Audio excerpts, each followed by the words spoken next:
Doctor BR Ambedkar Konaseema జిల్లా అమలాపురంలో తిరుమల లడ్డు వివాదం రాజకీయ వేడిని రాజేస్తోంది. అమలాపురంలోని శ్రీ వెంకటేశ్వర స్వామి ఆలయంలో వెంకన్న సాక్షిగా వైసీపీ నేతలు నిరసన కార్యక్రమం చేపట్టారు. కూటమి ప్రభుత్వం రాజకీయ లబ్ధి కోసమే తిరుమల పవిత్రతపై తప్పుడు ప్రచారం చేస్తోందని ఆరోపిస్తూ స్వామివారిని దర్శించుకుని ప్రమాణం చేశారు. ఈ కార్యక్రమంలో ఎమ్మెల్సీ కుడుపూడి సూర్యనారాయణరావు, వైసీపీ రాష్ట్ర నాయకులు చెల్లుబోయిన శ్రీను, మున్సిపల్ చైర్మన్ రెడ్డి నాగేంద్రమణి పాల్గొన్నారు.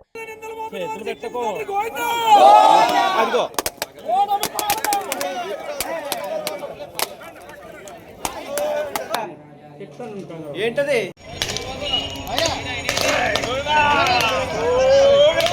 నాయకులకి గోప చెల్లుమనే విధంగా ఏదైతే సుప్రీంకోర్టు సిట్టుని నియమించిందో ఆ సిట్టు ఈరోజు క్లియర్ గా ఒక సందేశాన్ని పంపించడం జరిగింది. ఆ లడ్డూలో ఏ విధమైనటువంటి కల్తీ జరగలేదు, జంతు కొవ్వు గాని పంది కొవ్వు గాని ఏదైనటువంటి కొవ్వు పదార్థాలు కలవలేదు, ఇది తప్పని తీర్పిచ్చిన తర్వాత వీళ్ళు వాగినటువంటి నాయకులు వీళ్ళ ఊహలు ఎక్కడికి పెట్టుకుంటారని చెప్పేసి అలా ఈరోజు వైఎస్ఆర్ కాంగ్రెస్ పార్టీ అమలాపురం నియోజకవర్గం తరపు నుంచి మేము ప్రశ్నిస్తున్నాం. మీరు ఏ విధమైనటువంటి ఆధారాలు లేకుండా హిందువుల యొక్క మనోభావాలు దెబ్బతినే విధంగా విపరీతమైన ప్రసారం చేసినటువంటి మీరు మీ ముక్కుని నేలకు రాసుకుని ఈ భారతదేశంలో ఉన్నటువంటి మా అందరి హిందువుల యొక్క మనోభావాలు దెబ్బతినే విధంగా మాట్లాడిన సందర్భంలో హిందువులకు ఎంతనే చంద్రబాబు నాయుడు గారు, లోకేష్ గారు, వారి టీము తక్షణమే క్షమాపణ చెప్పాలి.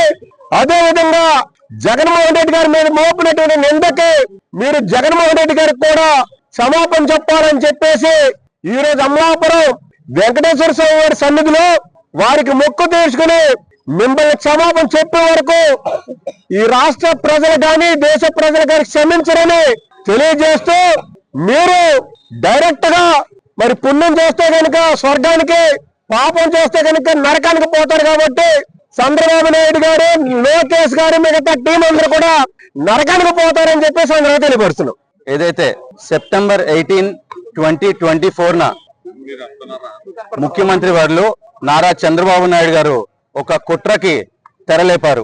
ఆ కుట్రలో భాగంగా మరి భారతదేశంలో అన్ని ప్రాంతాల వారు అతి పవిత్రంగా కొలుచుకునే మరి కలియుగ దైవం శ్రీ వెంకటేశ్వర స్వామి వారిని అందులో మరి లడ్డూని కల్తీ చేశారని చెప్పి మరి దానిపైన దుష్ప్రచారం చేసి రాజకీయం చేసి కోట్లాది మంది మనోభావాలు దెబ్బతీసి మరి దాంట్లో రాజకీయ లబ్ధి పొందాలని చూశారు చంద్రబాబు నాయుడు గారు.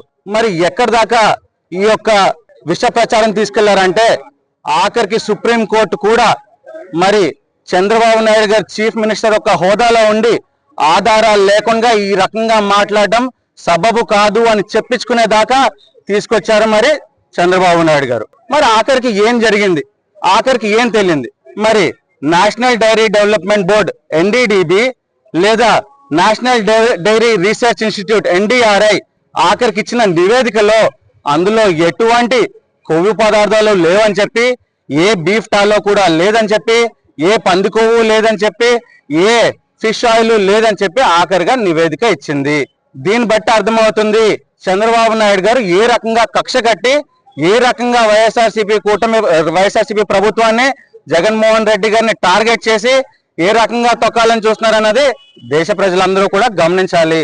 మరి ఇదే రకంగా మరి హిందువుల యొక్క మనోభావాలు దెబ్బతీస్తే చూస్తూ ఊరుకోమని సందర్భంగా కూటమి ప్రభుత్వ నాయకులందరికీ హెచ్చరిక చేస్తూ మరి మా నాయకుడు మాజీ ముఖ్యమంత్రి జగన్మోహన్ రెడ్డి గారికి ఈ సందర్భంగా కూటమి నాయకులందరూ కూడా క్షమాపణ చెప్పుకోవాలని తెలియజేసుకుంటూ మరి నిన్న ఈ నివేదిక వచ్చినప్పటికీ కూడా కూటమి నాయకులు బయటకు వచ్చి ఇంకా పందికొవ్వు ఉంది, ఇంకా ఏదో ఉందని చెప్తున్నారు. ఇది ఈ యొక్క చర్యలు తగ్గించకపోతే భవిష్యత్తులో మేము ఈ యొక్క పోరాటాన్ని తీవ్రత చేసి వాళ్ళందరికీ బుద్ధి వచ్చేలాగా మేము చేస్తామని సందర్భంగా తెలియజేసుకుంటున్నాను. Thank you all. ఆరాధ్య దైవం ఆ దేవదేవుడు వెంకటేశ్వర స్వామి తిరుమల లడ్డూపై ప్రస్తుత ముఖ్యమంత్రి, ఉప ముఖ్యమంత్రి నారా లోకేష్ గారు గొడ్డు కొవ్వు, చేప ఆయిల్ కలిసిందని చెప్పి దురదృష్టకరమైనటువంటి నింద మోపడం జరిగింది.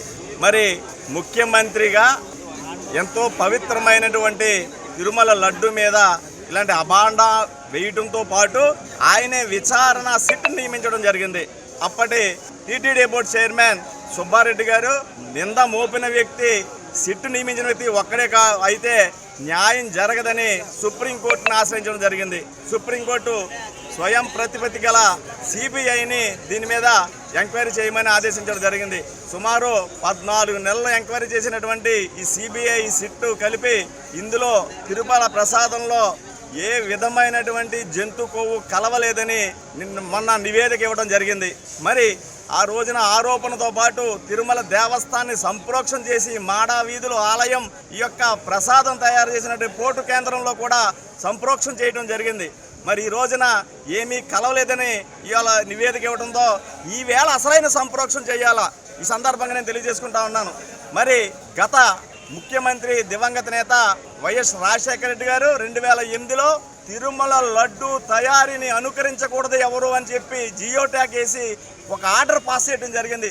అంతటి ప్రాముఖ్యత కలిగినటువంటి లడ్డు విషయంలో వైఎస్ రాజశేఖర రెడ్డి గారు తీసుకున్నటువంటి నిర్ణయం ఇవాళ ఎంతమందికి తెలుసు. ఆ యొక్క లడ్డు పవిత్రతను కాపాడంలో రాజశేఖర రెడ్డి గారు చక్కని నిర్ణయం తీసుకున్నారని సందర్భంగా మేము తెలియజేసుకుంటా ఉన్నాం. మరి ఈ రోజున సనాతన ధర్మం కాపాడేటువంటి ప్రశ్నిస్తానని చెప్పినటువంటి పవన్ కళ్యాణ్ గారు ఆ రోజున దుర్గాగుడి మెట్లు కట్టడం జరిగింది. మరి ఈ రోజున అందులో జంతు కొవ్వు కలలేదని చెప్పారు. మరి ఈయన ఏ నిర్ణయం తీసుకుంటారు? ప్రశ్నిస్తానని చెప్పిన మీరు చంద్రబాబు నాయుడు గారు చేసిన ప్రతి తప్పుని సమర్థించటమే సనాతన ధర్మం అని సందర్భంగా నేను తెలియజేసుకుంటా ఉన్నాను. మరి ఆ విధంగా తిరుమల తిరుపతి దేవస్థానం లడ్డు తయారీలో ఏ విధమైనటువంటి జంతు కొవ్వు కలవలేదని ఇచ్చిన ఈ యొక్క తీర్పు ఈ యొక్క కూటమి ప్రభుత్వానికి చెంపపెట్టని ఆ యొక్క దేవదేవుడు కలియుగ దైవం వెంకటేశ్వరుని వీళ్ళందరికీ కూడా బుద్ధి రావాలని, మంచి బుద్ధిని ప్రసాదించాలని సందర్భంగా వైఎస్ఆర్ కాంగ్రెస్ పార్టీ అమలాపురం పట్టణ అధ్యక్షుడిగా నేను కోరుకుంటా ఉన్నాను.